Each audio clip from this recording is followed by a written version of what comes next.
नमस्कार, आप देख रहे हैं इंडिया वॉइस और मैं हूं आपके साथ श्रुति अंगद। बुलेटिन करेंगे शुरुआत लखनऊ से। बड़ी खबर सामने आ रही है। विधायक आवास परिसर में मिला युवक का शव।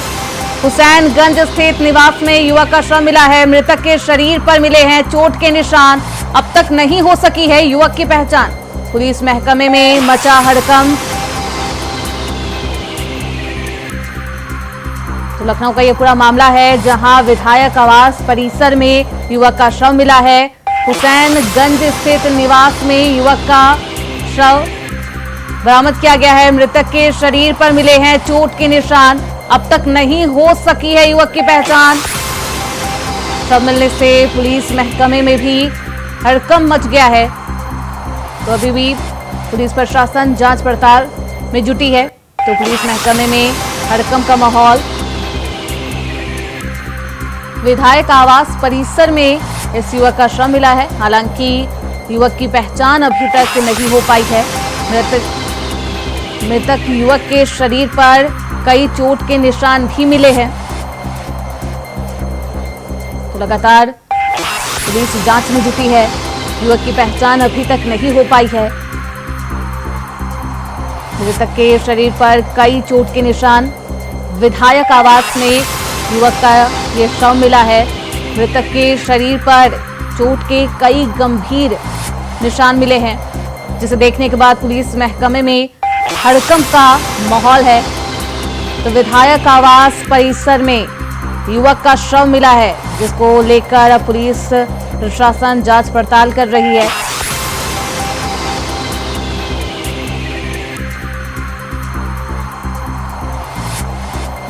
लखनऊ से इस वक्त की बड़ी खबर हम आपको बता रहे हैं, जहां विधायक आवास परिसर में युवक का शव मिला है। हुसैनगंज स्थित निवास में युवक का शव बरामद किया गया है। मृतक के शरीर पर कई चोट के गंभीर निशान हैं। अब तक युवक की पहचान नहीं हो सकी है।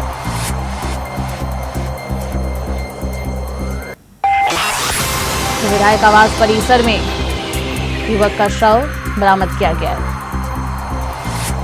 हालांकि उसकी मौत कैसे हुई है इसकी भी पुष्टि नहीं की गई है। वहीं मृतक के शरीर पर कई चोट के गंभीर निशान हैं।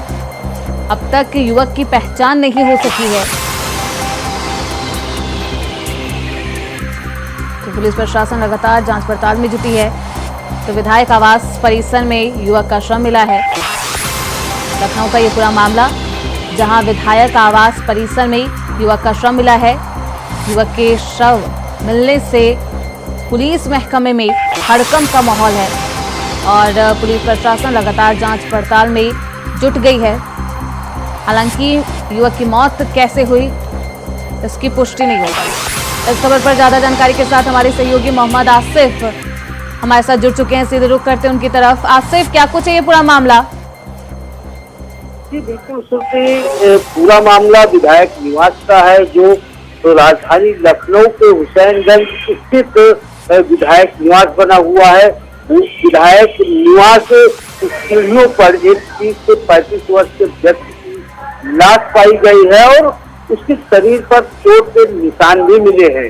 सूचना पर डीसीपी सेंट्रल समेत जो लोकल पुलिस की मौके पर पहुंची और डेड बॉडी को अपने कब्जे में ले लिया है। प्रथम दृष्टया यह अंदाजा लगाया जा रहा है कि विधायक निवास परिसर में ही इस व्यक्ति की हत्या की गई है, क्योंकि इसके शरीर पर चोटों के निशान कुछ यही बयां कर रहे हैं। हालांकि डीसीपी का कहना है कि चोटों के जो निशान है इस पर बड़ी जो घटना है उसको लेकर जांच का दायरा बढ़ाया जाएगा और साथ ही साथ पोस्टमार्टम रिपोर्ट से मौत के कारणों की पुष्टि होगी। हालांकि इस मामले में अभी तक शव की शिनाख्त नहीं हो सकी है। हालांकि पुलिस लगातार शव की शिनाख्त की कोशिश कर रही है। फिलहाल मामले में जो लाश पाई गई है, इस मामले में पुलिस कार्रवाई भी तेज हो गई है। जी बिल्कुल आसिफ, युवक का शव मिला है तो पुलिस महकमे में भी हड़कंप का माहौल है। ऐसे में पुलिस प्रशासन के द्वारा क्या कुछ कहा जा रहा है?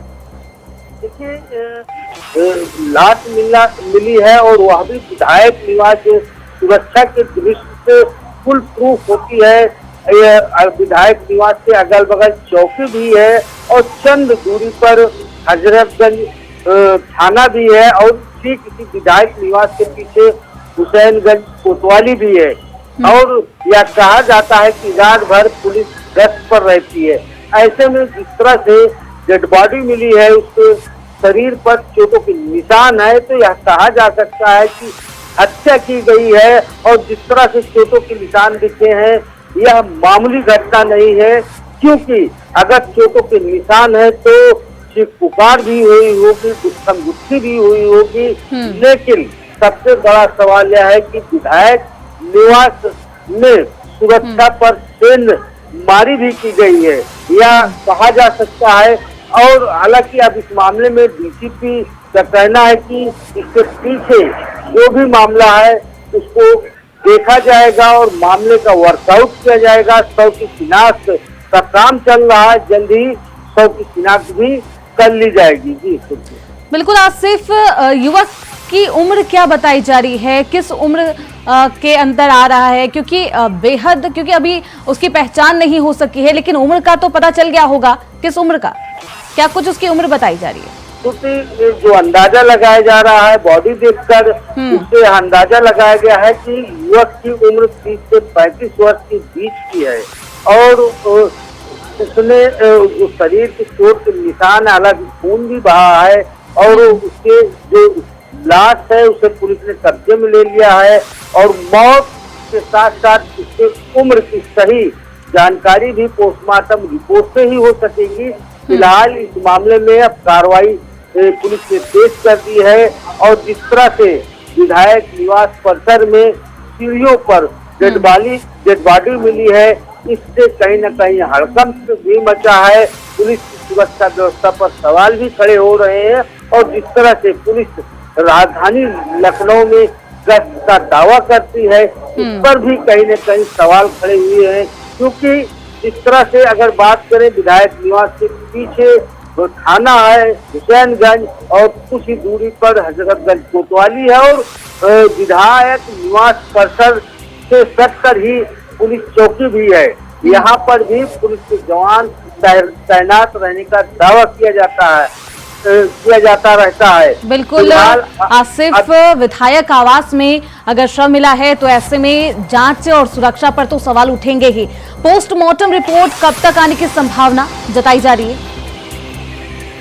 अभी तक शव की शिनाख्त करने में जुटी हुई है, क्योंकि 24 घंटे का समय होता है शव के शिनाख्त का जो तरीका होता है। बॉडी रखी जाएगी डीप फ्रीजर में और साथ ही साथ इसकी जो बॉडी की फोटो है उसकी सर्कुलेट की जाएगी। तो 24 घंटे बाद ही इस शव का पोस्टमार्टम हो सकेगा। हालांकि बिल्कुल आसिफ, पोस्टमार्टम रिपोर्ट का इंतजार किया जा रहा है। बहुत शुक्रिया इन तमाम जानकारियों के लिए। खबरों बढ़ते आगे। फिरोजाबाद में पटाखा विस्फोट का मामला, सीएम योगी आदित्यनाथ ने घटना का लिया संज्ञान। पटाखा विस्फोट हादसे का सीएम ने संज्ञान लिया है। सीएम के निर्देश पर राहत बचाव टीम मौके पर रवाना। सीएम ने अधिकारियों को तत्काल पहुंचने के दिए निर्देश। मुख्यमंत्री ने राहत कार्य में तेजी लाने के दिए निर्देश। सीएम ने घायलों को समुचित उपचार के निर्देश दिए हैं। सीएम ने घायलों के शीघ्र स्वस्थ होने की कामना भी की है। शिकोहाबाद में पटाखा गोदाम में ये विस्फोट हुआ था, जिसके बाद अब सीएम योगी आदित्यनाथ ने इस पर संज्ञान लिया है और सीएम के निर्देश पर राहत बचाव टीम मौके पर मौजूद है। रेस्क्यू किया जा रहा है लोगों का। हालांकि अभी तक विस्फोट क्यों हुआ इसकी पुष्टि नहीं हो पाई है। सीएम ने अधिकारियों को तत्काल पहुंचने के भी निर्देश दिए हैं ताकि लोगों को बचाया जा सके, रेस्क्यू किया जा सके लोगों को। और मुख्यमंत्री ने राहत कार्य में तेजी लाने के भी अधिकारियों को निर्देश दिए। सीएम ने घायलों के समुचित उपचार के निर्देश दिए हैं। साथ ही सीएम योगी आदित्यनाथ ने घायलों के शीघ्र स्वस्थ होने की कामना भी की है। तो शिकोहाबाद में पटाखा गोदाम में ये विस्फोट हुआ था। हालांकि ये विस्फोट कैसे हुआ इसकी पुष्टि अभी नहीं हो पाई है। जिसके इस विस्फोट पर अब सीएम योगी आदित्यनाथ ने घटना पर संज्ञान लिया है।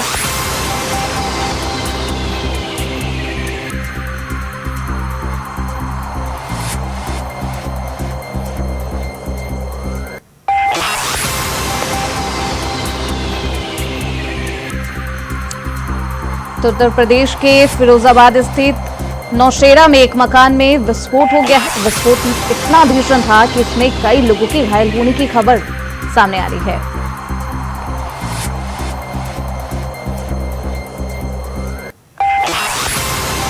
पुलिस के अनुसार यह भी कहा जा रहा है कि नौशहरा में भूरे खान नामक व्यक्ति द्वारा बड़े स्तर पर पटाखों का अवैध निर्माण किया जा रहा था।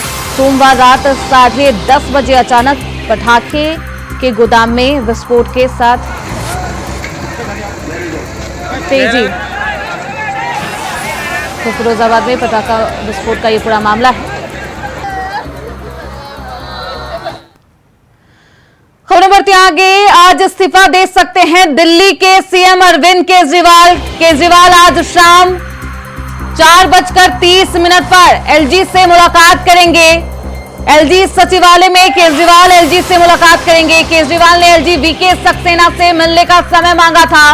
केजरीवाल ने सार्वजनिक मंच से इस्तीफा देने का ऐलान किया था। तो आज 4:30 बजे सीएम केजरीवाल इस्तीफा देंगे। हालांकि कौन दिल्ली का अगला सीएम बनेगा, इसको लेकर अभी भी मंथन जारी है और अभी तक आम आदमी पार्टी के द्वारा कुछ कहा नहीं गया है। तो आज एलजी से मुलाकात करेंगे सीएम केजरीवाल। 4:30 बजे का ये समय तय किया गया है। मुलाकात के बाद क्या कुछ सामने आता है, देखना बेहद अहम होगा।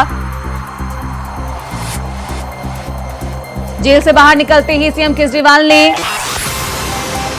ऐलान किया था कि वो 2 दिन बाद यानी कि 48 घंटे बाद इस्तीफा दे देंगे। और आज वो दिन, और भाजपा लगातार अरविंद केजरीवाल के इस्तीफे का ही इंतजार कर रही थी।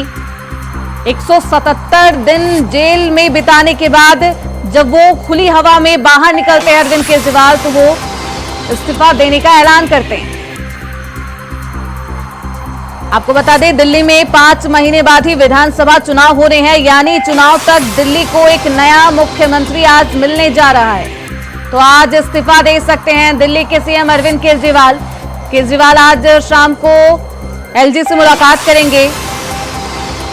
तो इस खबर पर ज्यादा जानकारी के साथ हमारे सहयोगी नितिन चौधरी दिल्ली से हमारे साथ जुड़ चुके हैं। सीधे रुख करते हैं उनकी तरफ। नितिन, क्या कुछ खबरें, क्योंकि आज आखिरी दिन और 5 महीने बाद फिर से इलेक्शन होना है, उससे पहले दिल्ली को नया सीएम मिलने वाला है। 4:30 बजे एलजी से मुलाकात भी करेंगे सीएम केजरीवाल। देखिए श्रुति, बिल्कुल जिस तरीके से दिल्ली के मुख्यमंत्री केजरीवाल जो है जेल से निकले थे, जेल से निकलने के बाद उन्होंने जो है एक रुख लिखा है कि जेल से लगातार उनके जो आरोप लगाए गए थे घोटाले मामले को लेकर, तो उसको देखते हुए उन्होंने इस्तीफा का जो ऐलान कर दिया है। कुछ घंटे बाद जो है वो इस्तीफा देंगे। बता दें 11 बजे जो है बैठक चल रही है विधायक दल की बैठक के बाद कहीं ना कहीं 12 बजे के आसपास जो है मुख्यमंत्री जो है अपना नए चेहरे का उम्मीदवार घोषित कर रहे हैं कौन मुख्यमंत्री बनेगा। लेकिन इसके बाद लगातार देखा जाता है कि आखिरकार जिस तरीके से मुख्यमंत्री को लेकर और मुख्यमंत्री बनाने के लिए जिस तरीके से एलजी से 4:30 बजे मुलाकात करेंगे, समय लिया है, समय मिलने के बाद तो नए चेहरे का वो ऐलान कर दिया जाएगा। बिल्कुल नितिन, 4:30 बजे मुलाकात होगी एलजी से। अब उसके बाद क्या कुछ तय होता है ये तो देखने बेहद अहम होगा। लेकिन सीएम की कुर्सी किसे मिलेगी, क्योंकि कई नाम है जो सामने आ रहे हैं। हाँ बिल्कुल, जिस तरीके से सीएम के चेहरे को लेकर जो है अभी एक फंसा हुआ है, तो लगातार देखा जाता है और कहा जाता है कि जिस तरीके से मुख्यमंत्री की दावेदारी शुरू रखी है, तो लगातार उसमें अतिथि का नाम तो सामने आ रहा है। अतिथि के नाम को लेकर कहीं ना कहीं बहुत लग सकते हैं, क्योंकि बता दें जिस तरीके से देखा जाता है मुख्यमंत्री को लेकर हुए इसमें जो है सौरभ भारद्वाज हो या तमाम कोई भी ऐसा मंत्री हो या किस तरीके का लगातार जो मंत्री है, उन मंत्रियों को जो है अतिथि को कहीं ना कहीं ये विभाग मिल सकता है। क्योंकि मुख्यमंत्री एक बड़ी पोस्ट रहती है, तो मुख्यमंत्री की दावेदारी खुद जो है अतिथि को भी मुख्यमंत्री सौंप सकते हैं। क्योंकि अभी सूत्रों के हवाले से यही खबर हमारे पास है कि अतिथि के नाम पे कहीं ना कहीं मोहर लग सकती है। बिल्कुल, कई नाम है जो चर्चा में है लगातार और मंथन का दौर जारी है। देखना बेहद अहम होगा नितिन की किसे सीएम अरविंद केजरीवाल मुख्यमंत्री की अगली कुर्सी सौंपते हैं। बहुत शुक्रिया नितिन आपका इन तमाम जानकारियों के लिए। आप निगाह बनाए रखिए। रुकेंगे छोटे से ब्रेक के लिए, फौरन लौटेंगे। ब्रेक के बाद एक बार फिर से आप सभी का स्वागत है। खबरों बढ़ते आगे। दिल्ली में मुख्यमंत्री अरविंद केजरीवाल के इस्तीफे के ऐलान के बाद हलचल काफी तेज है। कौन होगा अगला मुख्यमंत्री, इसको लेकर कुछ भी स्पष्ट नहीं हो पाया है और इसी को लेकर मंत्री सौरभ भारद्वाज ने क्या कहा, इससे कोई फर्क नहीं पड़ता कि मुख्यमंत्री की कुर्सी पर कौन बैठता है, क्योंकि जनादेश अरविंद केजरीवाल का है। चुनाव होने तक हमसे कोई एक उस कुर्सी पर बैठेगा। और अरविंद केजरीवाल के इस्तीफे से हलचल तेज हो गई है और माना जा रहा है कि आम आदमी पार्टी के कोई वरिष्ठ नेता ही होंगे जिन्हें सीएम अरविंद केजरीवाल मुख्यमंत्री की कुर्सी सौंपेंगे। बात कोई मायने नहीं रखती कि कौन आदमी उस मुख्यमंत्री की कुर्सी पे बैठेगा, क्योंकि मैंडेट अरविंद केजरीवाल का है। जनता ने अरविंद केजरीवाल को चुना है। अरविंद केजरीवाल ने कह दिया कि जब तक जनता मुझे दोबारा नहीं चुनेगी मैं इस कुर्सी पे नहीं बैठूंगा। तो कुर्सी तो अरविंद केजरीवाल की इस 5 साल भी है और आने वाले 5 साल में भी होगी। इस 2-3 महीने की वैल्यू इतनी है, या शायद 1 महीने की, कि जब तक केंद्र सरकार चुनाव नहीं कराती, चुनाव आयोग चुनाव नहीं कराता, जो हम चाहते हैं जल्द से जल्द हो जाए, तब तक हम में से एक साथी उस कुर्सी पे बैठेगा। ऐसे बैठेगा जैसे भरत भगवान राम के सिंहासन पे खुद ना बैठ के उनकी खड़ाव रख के जो है शासन चलाते थे, ऐसा है। देखिए, वो मौजूदा मंत्री भी हो सकता है, वो मौजूदा विधायक भी हो सकता है, कोई भी हो सकता है। और कल जो है मुख्यमंत्री जी ने पीएसी के सदस्यों से और मंत्रिमंडल के सदस्यों से लंबी चर्चा की, सबसे अलग अलग चर्चा की, और आज विधायकों से जो है एक चर्चा होगी और हो सकता है कि उस चर्चा के बाद कोई नाम सामने आ जाए। देखिए मैंने, अब कोई आदमी मुझे अपने टीवी स्टूडियो में बिठा के बोले कि साहब आप भी मुख्यमंत्री हैं, आपका नाम भी चल रहा है, तो मैंने उनको बोला मेरा नाम नहीं चल रहा है। बाकायदा वो कई नाम चला रहे थे तो मैंने कहा हाँ ये सब नाम चल रहे हैं और आप ही लोगों के माध्यम से जो है ये नाम सुनाई देते हैं, कभी अखबारों में सुनाई देते हैं, कभी टीवी में सुनाई देते हैं, और मुझे लगता है अच्छा है।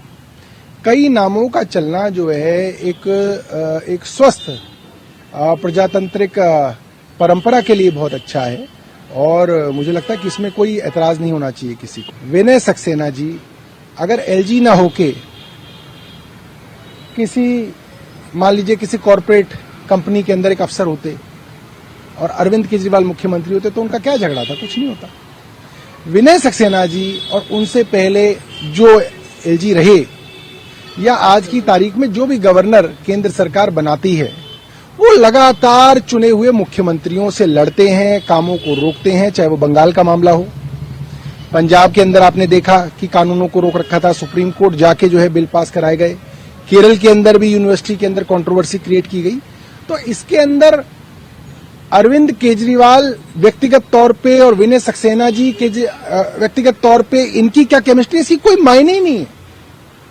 उनको एक मैंडेट है केंद्र सरकार की तरफ से कि आपको दिल्ली के काम रोकने हैं। जो नालायक अफसर हैं उनको अच्छे विभागों में रख के उनकी नालायकी को नजरअंदाज करना है। वो अगर काम रोकते हैं तो भी उनके ऊपर कार्रवाई नहीं करनी है, बार बार कहने पर भी उन पर कार्रवाई नहीं करनी है, अच्छे अफसरों को तबादले कर देने हैं। तो ये उनका मैंडेट है। वे व्यक्तिगत तौर पे कोई ना बुरे होंगे, उनको ऊपर से जो केंद्र सरकार ने कहा है वो करेंगे। जिस दिन करना बंद कर देंगे उस दिन उनकी नौकरी चली जाएगी, कोई नया एलजी आ जाएगा, कोई कमी कोई ना लोगों की। जो खबर है कि स्टेज की खबर है कि मुख्यमंत्री जाएंगे और अपना इस्तीफा जो है उपराज्यपाल को उनके माध्यम से राष्ट्रपति को देंगे। नए मुख्यमंत्री का फैसला भी जो है शाम को वो उपराज्यपाल महोदय को देंगे। इसकी जो है मैं पुष्टि अभी नहीं कर सकता, ये अभी डिपेंड करेगा कि अभी विधायक दल की मीटिंग होगी, उसके बाद क्या प्रोसेस होगा, उसके बाद तय होगा। नहीं, मुझे लगता है कि पहले तो जो मुख्यमंत्री अरविंद केजरीवाल जी हैं उनका इस्तीफा जो है एक्सेप्ट होगा, फिर जो है नए मुख्यमंत्री का दावा एक्सेप्ट होगा, फिर जो है उनको शपथ के लिए कोई तारीख मिलेगी और वो शपथ लेंगे। इसकी गुंजाइश है, मगर अब जो नए मुख्यमंत्री बनेंगे वो किस तरीके से फैसला लेंगे, अरविंद केजरीवाल जी और हमारी पीएसी किस तरीके से जो है मंत्रिमंडल विस्तार पे फैसला लेगी, ये बात की चर्चा जो है कल पीएससी में नहीं हुई है। मुझे लगता है समय आने पे इस पर भी चर्चा होगी। संभावना जो है 100% है कि राजकुमार आनंद, क्योंकि SC ST समाज से ताल्लुक रखते थे और उनको भारतीय जनता पार्टी ने अपनी पार्टी में ले लिया, ईडी का छापा डाल के उनके ऊपर दबाव था, तो अब जो मंत्री उनकी जगह आएंगे वो SC ST बिरादरी से आएंगे। ये बात 100% है, इसके अंदर कोई शक की गुंजाइश नहीं है, ऐसा ही होगा। खबरें बढ़ते आगे। आज केंद्र की मोदी सरकार के 100 दिन पूरे हो गए हैं, जिसको लेकर कांग्रेस ने प्रेस कॉन्फ्रेंस कर मोदी सरकार 3.0 के 100 दिन का रिपोर्ट कार्ड पेश किया है। इस दौरान कांग्रेस की राष्ट्रीय प्रवक्ता सुप्रिया श्रीनेत ने कई बातें भी कही। तो खबरों में बढ़ते आगे। और आज केंद्र की मोदी सरकार के 100 दिन पूरे हो गए हैं, जिसको लेकर कांग्रेस ने प्रेस कॉन्फ्रेंस कर मोदी सरकार 3.0 के 100 दिन का रिपोर्ट कार्ड पेश किया है। इस दौरान कांग्रेस की राष्ट्रीय प्रवक्ता सुप्रिया श्रीनेत ने इंडिया वॉइस संवाददाता नितिन चौधरी से खास बातचीत की है। आइए आपको सुनाते हैं।